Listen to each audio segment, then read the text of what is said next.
আসসালামু আলাইকুম। বিগত আজকে ১ মাস ধরে না ১৫ দিন এরকম হচ্ছে।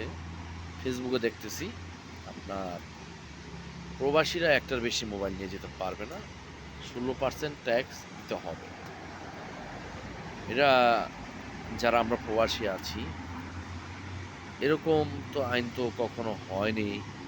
আপনারা এসব আইন কই থেকে ২ দিন পর, পর বাই করবেন?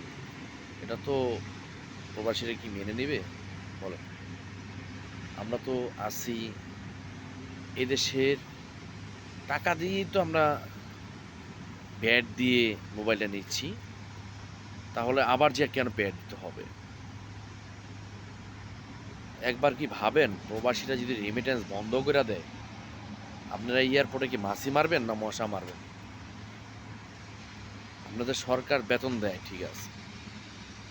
কি করবেন আপনারা? খালি প্রবাসীকে গলা কাটার চিন্তা থাকে আপনাদের। এটি করা ছাইড়া দেন না। এটি করার দরকার নাই তো। ২ দিন পর, পর আপনারা একটা আইন বাই করবেন। যারা এয়ারপোর্টে লাকিস কাটে তাদের তো ধরতে পারেন না। আইন কেন বাই করেন তাহলে? এসব আইন বিরত বাদ দেন। আপনারা ২ দিন পর, পর আইন পাস করবেন। এই জিনিস নেয়া যাবে না, ওই জিনিস নেওয়া যাবে না, এটা করা যাবে না, সেটা করা যাবে না। হ্যাঁ? আমার মাথার ঘাম পায়ে ফালাইয়া আমি টাকা ইনকাম করি প্রবাসে থেকে। আপনারা কি আমারে হেল্প করেন ৳২ দিয়া? আর যাওয়ার পরে কোন কামলা। কামলা কি লেগা কন? কামলা সম্পর্ক কি কন? আর যায়া দেখেন গা আপনার বাড়ির সিপাইও আপনার বাপও কামলা ছিল। ক্ষেত কাম করছে, কামলা দিছে, লেবারি করছে।